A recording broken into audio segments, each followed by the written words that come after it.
What's good? It's your boy CJ Goodfella back with the boxing clinic. Shout out to the LDBC and back. Good Friday. Hopefully everybody enjoying it. Cast them checks. Quick turnaround to the weekend after the holiday. And shout out to my boy Benny, ace of the championship rounds on a Facebook boxing group. Definitely in full effect. Love that boxing group. One of my top 3 for sure.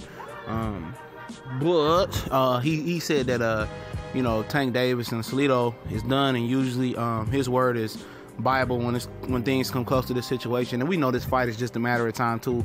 It's finalized and sealed and delivered. It'll probably be delivered before the press conference kicks off for McGregor Mayweather next week. And pretty much my question is, people that so anti Mayweather McGregor, will this fight on the undercard make you go out and at least buy the fight or pay close attention to the fight? Where people say, I'm not going to stream it, I'm not going to do anything or nothing like that for this fight, I'm not even going to pay attention to it, which is total bullshit, because I've said that about a number of fights and turn around, and I went to see Berto and Mayweather at the movie theater, and it actually had one of the greatest undercards that I can remember of my life. Salido, Rocky Martinez, George Grove, Badou Jack, it was great.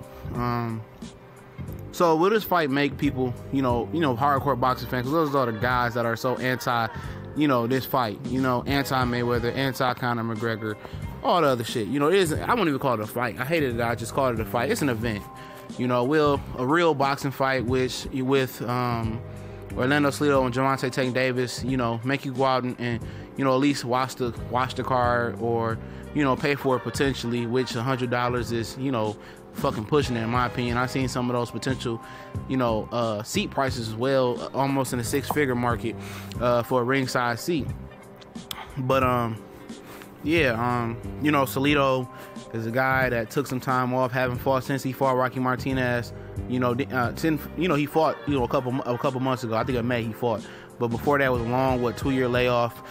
He was slated to shoot a fair one with Vasily Lomachenko again after he did beat Lomachenko. Despite how you see, if he came in overweight and then rehydrated, that was Lomachenko's fault. He should have put a rehydration clause or said, I'm not fighting. He was cocky and overconfident, thought Salido was a chump, and his record said that if 9 or 10 other people already had beat him, why can't the greatest amateur, or potentially seen as the greatest amateur all time, do it? And he's seen it's a vast difference from a tough, gritty Mexican pro style than those other amateur styles, and he came up short, however you want to look at it. But I think this is a great fight for Salido, a great opportunity for him to come back on the Mayweather undercard after stealing the show before. It looked like Badou Jack and Groves was going to steal it. Then, Salido and Rocky Martinez put a show out. And I think this is a winnable fight for Orlando Salido.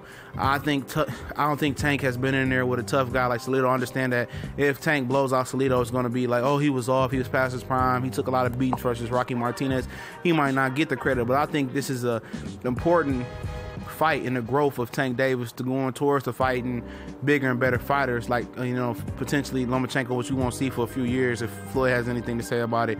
Tevin Farmer. Not saying that these styles are alike, it's just saying that Salido is going to give him a lot of trials and tribulations. He beat Robert Guerrero, even though it got turned to a no contest about failed drug tests.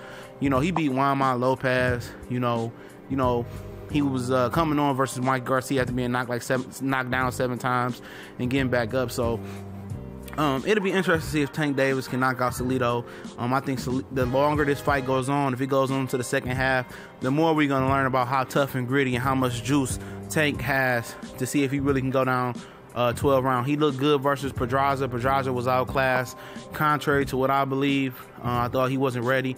But Salido was never out of a fight because this dude is tough, rugged, and he has awkward angles. He's going to make it tough on Tank. We're really going to see what type of power Tank brings to the table.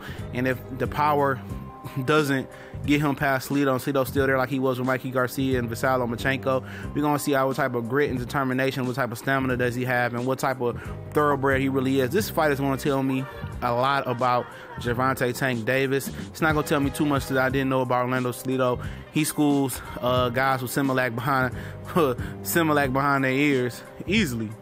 This is a fight that, I would probably tend, if the odds are good, as good as I think they're going to be, to bet on Salido. because I don't know if Tank has the dog in him down the stretch, or the stamina, I might say, to hang in with Salido and stay focused and not get frustrated. You knock this guy down 7 times, he's still coming on strong. And can he, focus for 12 hard rounds and box for 12 hard rounds? We haven't seen that from him yet. I don't think he's been 12 rounds, especially not 12 rounds with a monster like Salido. So we're going to see. This is not a gimme fight. This is not a fight that I'm picking sides right now, but it's a good fight. And will it make you buy the card or pay attention?